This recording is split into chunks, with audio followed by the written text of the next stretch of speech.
صحیح مسلم کی روایت ہے 631، رسول اللہ صلی اللہ علیہ وسلم نے فرمایا اذا مات ابن آدم انقطع عمله الا من ثلاث، من صدقة جاریہ او علم ينتفع به او ولد صالح يدعو له۔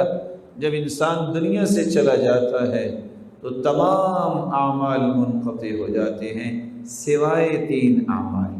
علم ينتفع به، ایسا علم جب انسان چھوڑ کے جائے جس سے لوگوں کو نفع ملے۔ آپ نے کتاب لکھ دی، آپ نے درس دے دیا، آپ نے تقریر کر دی، آپ نے نصیحت کر دی، آپ نے جمعہ پڑھا دیا، کوئی ایسا سلسلہ جس علم سے لوگ نفع حاصل کرتے ہیں، انسان مٹی میں مٹی ہو جائے گا لیکن یہ مسلسل اسے نیکیاں پہنچتی رہیں گی۔ علم ينتفع به، صدقۃ جاریہ، ایسا صدقہ کرو جو صدقہ جاریہ بن جائے۔ آپ نے پانی کا بندوبست کیا، نہ پانی نکلنا بند ہوگا نہ آپ کی نیکیوں کا سلسلہ بند ہوگا۔ آپ نے اللہ کا گھر بنا دیا، ہر روز سینکڑوں لوگ نماز پڑھتے ہیں، سینکڑوں لوگ ذکر کرتے ہیں، سینکڑوں لوگ دعائیں کرتے ہیں، سینکڑوں لوگ جو ہے اس مسجد میں بیٹھ کے قرآن پڑھتے ہیں، سب کو اجر ملتا ہے جو اللہ نے وعدہ کیا، لیکن ان سب کے برابر آپ اکیلے کو اجر ملتا۔ صدقۃ جاریہ، آپ نے کنواں کھدوا دیا ہے، ہزاروں لوگ اس کنویں سے مستفید ہوتے ہیں، کوئی پانی پیتا ہے، کوئی جانوروں کو پلاتا ہے، کوئی زمین کو سیراب کرتا ہے۔ یہ جانور پانی پینے والے وہ بھی دودھ دیتے ہیں، زمین سیراب ہوتی ہے، اناج وہاں سے بھی آتا ہے، اس کو کھا کے نماز پڑھنے والے، نیکیاں کرنے والے، لامتناہی سلسلہ یہ نیکیوں کا جاری و ساری ہے۔ اکاؤنٹس آپ نے کھول لیے نیکیوں کے، اور وہ نیکیاں ڈپازٹ ہوتی رہتی ہیں، لوگ نیکیاں کر کے اپنا اجر بھی لیتے ہیں اور آپ کی نیکی کا بھی باعث بنتے ہیں، اور آپ مٹی میں مٹی ہیں، نیکیوں کا سلسلہ جاری ہے۔ او مصحفا ورثہ، دوسری روایت کے الفاظ، آپ نے وراثت میں قرآن مجید کا نسخہ چھوڑا، مسجد میں رکھا، ایک نے پکڑ کے پڑھا، 2 نے پڑھا، اگلے جمعے کسی اور نے پکڑ لیا، اگلی نماز میں کسی اور نے پڑھا، پڑھتے پڑھتے لوگ نیکیاں لیے جا رہے ہیں، صرف لیے نہیں جا رہے بلکہ جتنی نیکیاں ان سب کو ملیں گی وہ سب کے سب آپ کو دیے بھی جا رہے ہیں۔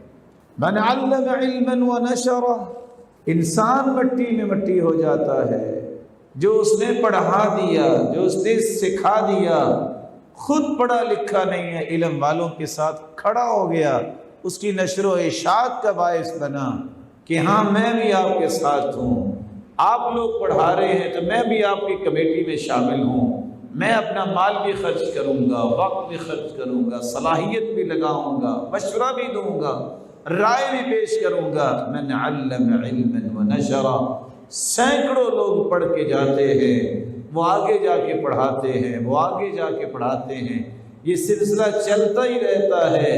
ایک دن آتا ہے یہ شخص تو فوت ہو جاتا ہے، لیکن جو اکاؤنٹس نیکیوں کے کھول کے چلا گیا، یہ جب تک وہاں سے پڑھنے والوں کے آگے سلسلے چلتے چلتے، جب تک اللہ چاہے گا وہ سلسلے باقی رہیں گے، یہ نیکیاں تسلسل کے ساتھ اس کے نام میں اعمال میں پہنچتی جائیں گی۔ صدقۃ جاریہ، اولد صالح یدعو لہ، بندہ قبر میں چلا جاتا ہے، ایسا بچہ اور ایسی بچی نیک اولاد ہاتھ اٹھاتی ہے، یا اللہ میرے والد کی مغفرت فرما دے، اللہ ان کے درجات بلند فرما دے، اللہ ان کو عظمتوں سے نواز دے، اللہ ان کی آخرت کی گھاٹیاں آسان کر دے، اللہ انہیں جنت میں اعلیٰ مقام عطا کر دے۔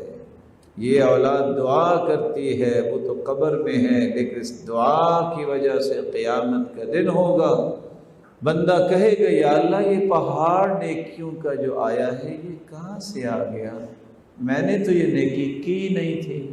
جواب ملے گا باستغفار ولدک لک، یہ تیری اولاد کی دعا ہے جس کو ہم نے پہاڑ بنا کے نیکیوں میں شامل۔ سلف صالحین میں سے ایک شخص کے پاس ایک آتا کہتا ہے مجھے یہ بتاؤ میں نیک ہوں کہ نہیں؟ کہا یہ تو اللہ جانتا ہے، مجھے تو نہیں پتا آپ نیک ہے کہ نہیں۔ کہا نہیں میں نے آج پوچھ کے ہی جانا ہے۔ اس نے کہا پھر میرے ایک سوال کا جواب دیں، سچ سچ بتائیں آپ والدین پہ دعا کرتے ہیں؟ اس نے کہا دعا تو کرتا ہوں. کہا پھر تم نیک ہو. کہا یہ کیا ہوا، یہ ہم نے کیسے کہہ دیا کہ میں نیک ہوں؟ کہا حدیث کے الفاظ یہ ہیں اولد صالح یدعو لہ، بچہ نیک ہوتا ہی وہ ہے جو ماں باپ کے لیے دعا کرتا.